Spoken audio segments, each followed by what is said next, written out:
Bonsoir Christer, donc une première saison avec un retour en Magnus. Déjà félicitations pour ce maintien en Magnus. La saison vient juste de finir. Quel est ton sentiment, on va dire, à chaud? Tu es épuisé, ravi, déjà focalisé vers la suite. Comment t'es dans ta tête en ce moment? Un peu de tout en même temps. Bien sûr, je suis content de notre fin de saison, même toutes les saisons, parce que même au début, même si on perdait les matchs, on était toujours dans les compétitions.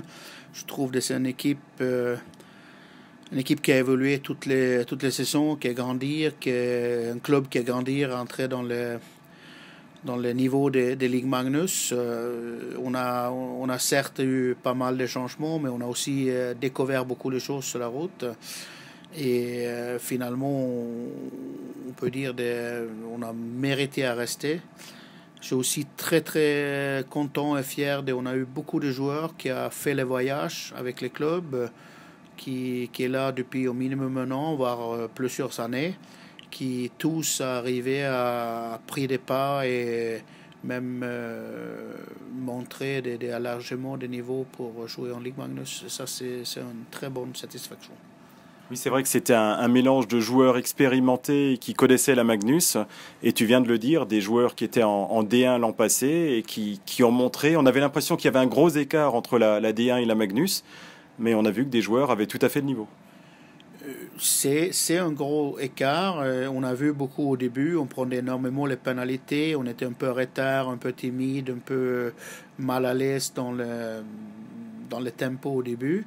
Successivement, on est arrivé à entrer dedans et à la fin, je trouve, on avait même des joueurs qui a dominé.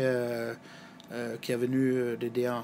Bien, certes, beaucoup de ces joueurs ont aussi joué dans les grandes ligues avant, mais c'est faire une ou plusieurs années où il a été dans ce niveau D1 et je trouve que c'est une force à grandir. On a eu des autres qui ont malheureusement pas pu rester avec nous ou arriver à entrer dans les profils, mais c'était pas pour un choix de personne, c'était plutôt d'avoir un rôle à chacun et on n'arrivait pas à donner les rôles à chacun et successivement on a changé un petit peu de joueurs et on est arrivé à partir de fin d'année à avoir une stabilité, un rythme et les résultats étaient là. Et le club a aussi réussi à s'adapter assez vite quand même à ce championnat à 44 matchs, avec tout ce que ça implique. Oui, c'est un énorme changement. Je pense ceux qui n'ont pas vécu ne peuvent pas comprendre parce que quand tu prends le bus le lundi soir, tu entres mercredi et tu prends au nouveau le bus jeudi pour rentrer samedi et tu jouer chez toi dimanche, c'est un énorme effort pour tout le monde. C'est une logistique et un coût qui n'a rien à voir avec les D1 que nous connaissons. Je suis très content des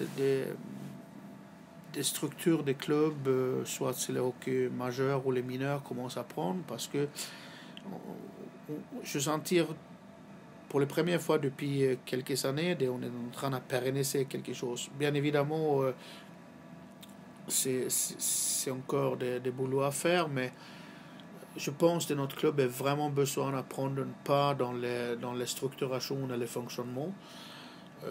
Tous les dirigeants qui ont passé depuis des années, ils ont tous aimé ça, ils ont tous fait le bon boulot, mais je sens qu'on a eu un éternel recommencement. Et là, j'espère qu'on prend les pas d'un club adolescent vers un club mature.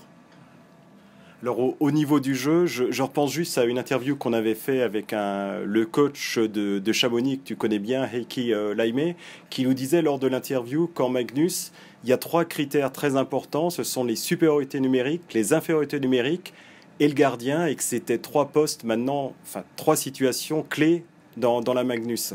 À partir de décembre, les Scorpions ont vraiment monté en régime, et dans ces trois secteurs, l'équipe a été très bonne. Oui, c'est vrai. Bon, Heikki, c'est quelqu'un que je connais très bien. C'est quelqu'un qui je travaillais avec pendant les années. Et j'ai un gros respect de ses connaissances. Il a raison, c'est pas que au Magnus, c'est dans tous les hockeys de haut niveau, c'est ces trois secteurs fait souvent des différences, et quand tu gagnes ou perds avec un ou deux buts, dans le hockey sur glace, c'est vraiment pas... Il faut vraiment être performant dans ces trois secteurs. Bien évidemment, il faut avoir un jeu, il faut avoir le physique, il faut avoir tout ce que tu as besoin pour performer, mais je pense que les hockey français, ils tournent vers plus et plus de homogénéité dans l'effectif. Moi, j'ai assez admirable des clubs Amiens cette année, parce que je trouve d'eux à vraiment construire une plateforme d'équipe hockey moderne, avec une équipe complète qui travaille fort, qui est très compétent dans tous les secteurs des jeux. Et avec les nouveaux championnats de 44 matchs, les hockey où tu pouvais, entre guillemets, acheter un titre avec quelques performances, je pense que c'est fini, et on va tourner plus et plus avec les années vers les joueurs formés en France, avec des joueurs qui est plus athlétiques et plus les grands travailleurs.